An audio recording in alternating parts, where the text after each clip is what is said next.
All right, let's talk about the world of online trading. You've seen it, right?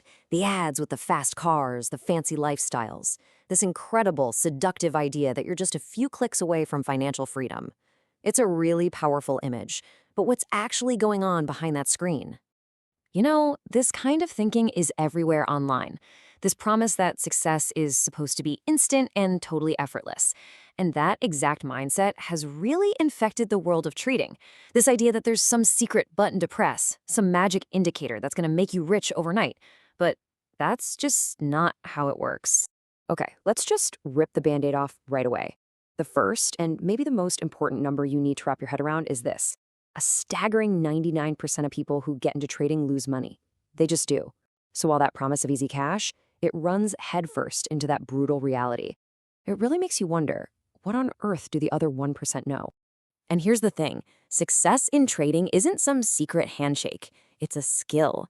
That 1%, they aren't just lucky. They've trained themselves to think in a completely different way.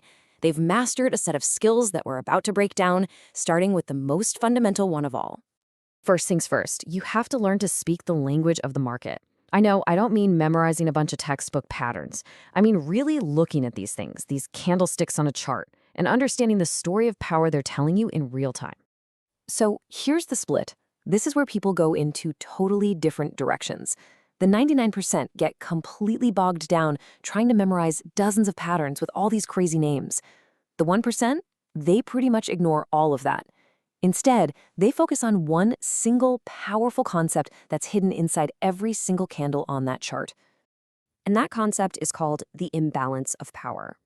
Think of it like this. It's about forgetting whether the candle is green or red for a second, and instead reading the story of the fight that happened inside of it. It's a tug of war between buyers who are pulling the price up and sellers who are trying to yank it down. Whoever wins that tug of war is who's really in control. Okay, check this out. This is a perfect example.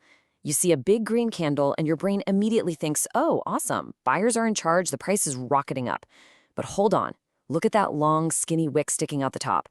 That's a footprint. It's telling you that buyers tried to push the price way up there, but sellers were way stronger and just slammed it right back down. So it looks strong, but it's actually a huge sign of weakness. And the opposite is true too. A red candle looks pretty scary, doesn't it? You think sellers have complete control. But again, look at that long wick at the bottom. That tells a totally different story. It shows that sellers shoved the price way down, but then buyers stepped in with incredible force and drove it all the way back up. It might look weak, but it's a massive sign of hidden strength. So now that we kind of get the story each candle is telling, we can move on to the next pro-level skill. See, most people only think you can make money when prices go up, but the professionals, they know how to make a profit when prices are absolutely tanking. This is called short selling, and honestly, it's a lot simpler than it sounds. The source material gives us this awesome analogy with an iPhone. Imagine this. You borrow a brand new iPhone from your friend. You turn around and sell it immediately for $1,000, cash in hand. Then you just wait. A few months later, a new model comes out, and the price for the one you sold drops to $800. So you go out, buy the exact same brand new phone for $800, give it back to your friend, and you just pocketed a clean $200. That's all short selling is. You sold high first, bought back low later, and kept the difference. Okay, so now you can read the candles and you know you can trade the market whether it's going up or down. The next big skill is knowing where to even look for a good trade. And the secret here is to stop thinking like a small-time trader and start tracking the big fish. We're talking about the huge institutions that are actually powerful enough to move the entire market. Now, you probably heard of these terms before, support and resistance. Textbooks will tell you they're basically just floors and ceilings for the price. When the price hits that support floor, it tends to bounce up, and when it smacks into that resistance ceiling, it usually falls back down. But here's the question the 1% are asking. Why? Why on earth does the price just magically turn around at these specific spots? Is it some kind of weird market voodoo?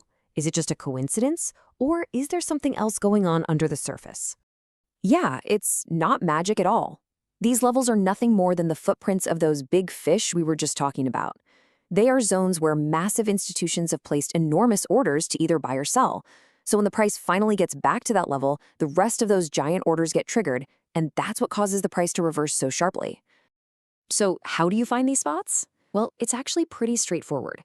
You just look for a place on the chart where the price suddenly, and I mean powerfully, shot up or down. That's your clue. A huge institutional order was filled right there, and the odds are very high that they didn't get their whole order filled. So they've got more orders just sitting there, waiting at that same price for the market to come back. Okay, this brings us to the final piece of the puzzle, and I'm not exaggerating when I say this is by far the most important part of the entire equation. This one principle, more than anything else, is what separates the winners from the losers. You might think it's all about having a crystal ball, right? About knowing with 100% certainty where the market is going to go next. But that's not it. Nobody, and I mean nobody, not even the biggest institutions, can predict the market perfectly. Their real secret is survival. The entire game of professional trading boils down to one thing: managing your mistakes so you can stay in the game long enough to win. It's about making absolutely sure that when you're wrong, and trust me, you will be wrong, that one mistake doesn't wipe you out completely.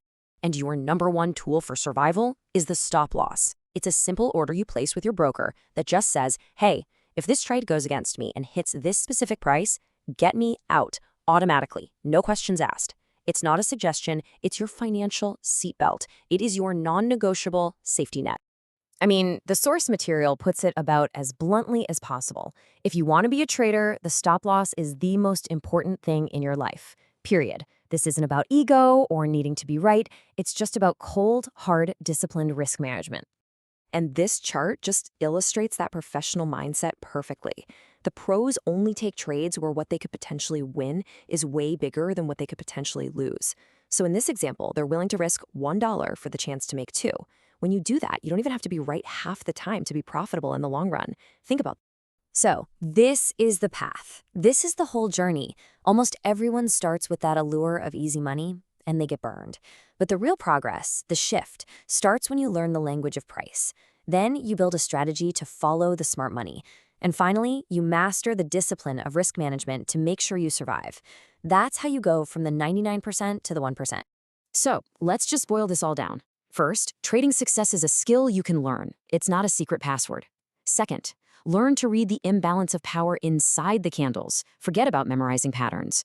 Third, find out where the big fish are playing by spotting their zones. And finally, and most importantly, your survival hinges on one thing: disciplined risk management. And that really leaves us with one final big question. The 99% of people who are losing money are all completely obsessed with one thing: finding the perfect entry point. But what if the real secret, the thing the 1% truly gets, has almost nothing to do with how you get in and everything to do with how you manage your risk and how you get out? What do you think you could achieve if you just focused on that instead?